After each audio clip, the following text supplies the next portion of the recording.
तो स्वागत है दोस्तों आपका हमारे चैनल हाउ इंडी में। और आप सब जानते हैं कि इस वक्त देश में गेहूं की थोड़ी किल्लत हो गई है और इसी किल्लत के चलते 13 मई को हमारी सरकार ने फैसला लिया कि अब देश से बाहर गेहूं निर्यात नहीं किया जाएगा। हालांकि जिन कंट्रीज को गेहूं की ज़रूरत है उन तक गेहूं पहुंचाया जाएगा, या फिर जिन देशों के साथ हमारी संधि हुई है उनके साथ अभी भी ये संधि कायम रहेगी और उन्हें गेहूं एक्सपोर्ट किया जाएगा। लेकिन आपको बता दें कि भारत के इस फैसले से अमेरिका नाखुश है और उन्होंने भारत के इस फैसले को गलत समय पर गलत फैसला बताया है। जी हाँ, एक ओर जहां पर रशिया और यूक्रेन की वॉर चल रही है और इसी कारण कहीं ना कहीं असर पड़ा है हमारे देश में गेहूं के निर्यात पर। आपको बता दें कि अगर पूरे विश्व में 100 किलो गेहूं उत्पन्न होता है तो उसमें से पूरा 13 किलो उत्पन्न करने वाला देश हमारा भारत है। यानी कि देश के सबसे बड़े निर्यातकर्ताओं में हमारा देश शामिल है और ऐसे में कई मुल्क हैं जो हमारे ऊपर रोटी खाने के लिए इस वक्त डिपेंडेंट है। लेकिन क्या आप कभी जानते हैं कि हमारा देश भारत कभी रोटी के लिए अमेरिका के ऊपर डिपेंडेंट था? जी हाँ, ये बात है आज़ादी के बाद की। अकाल पड़ा और बारिश की कमी की वजह से हमारे देश में गेहूं का सही से उत्पन्न नहीं हो पाया। 1965 की जंग आपको याद होगी, जो भारत और पाकिस्तान के बीच जंग हुई थी। उस वक्त उस जंग को रोकने के लिए अमेरिका ने हमारे देश भारत को धमकी दी थी और कहा था कि ये जंग जल्द से जल्द रोक दी जाए, नहीं तो हम आपको गेहूं नहीं देंगे।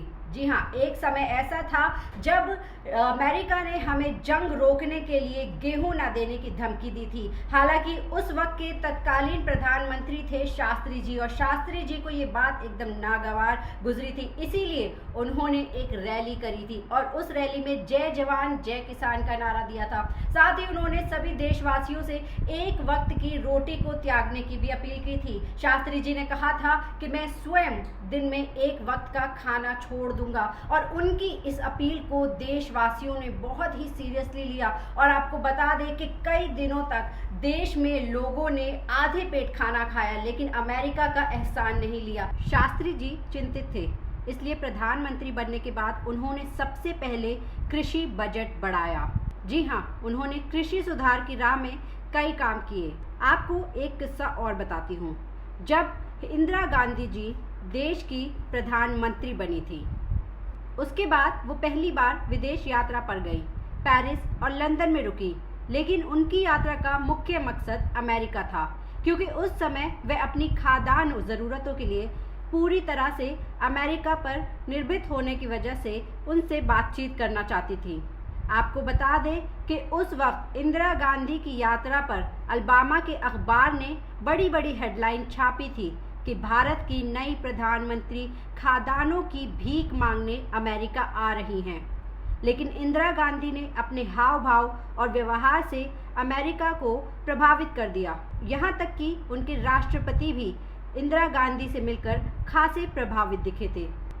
उन्होंने भारत की मदद करने की हामी भरी, लेकिन साथ ही में कई शर्तें भी रख दी थी। और आज ऐसा समय आ गया है जब भारत सबसे बड़े उत्पादकर्ताओं में से एक है। आज भारत में इतना लाख टन गेहूं उत्पन्न होता है कि आज कई मुल्क हमारे ऊपर डिपेंडेंट हैं। इसी बीच आपको बता दें कि मिस्र वो एक कंट्री बनी है जहां पर गेहूं की बहुत ज़्यादा कमी रहती है और ऐसे में हमारे देश ने मिस्र को गेहूं उत्पाद भेजा है। इससे मिस्र काफ़ी खुश भी हुआ है और उन्होंने भारत को धन्यवाद भी कहा है। लेकिन अमेरिका ने एक बार फिर आलोचना की है। तो इसके बारे में आपकी क्या राय है, हमें कमेंट सेक्शन में अपनी राय जरूर बताएं। चैनल को सब्सक्राइब करें ताकि ऐसी बढ़िया सी रोचक खबरें जो आपको ना पता हो वो हम आप तक पहुंचाते रहें। धन्यवाद।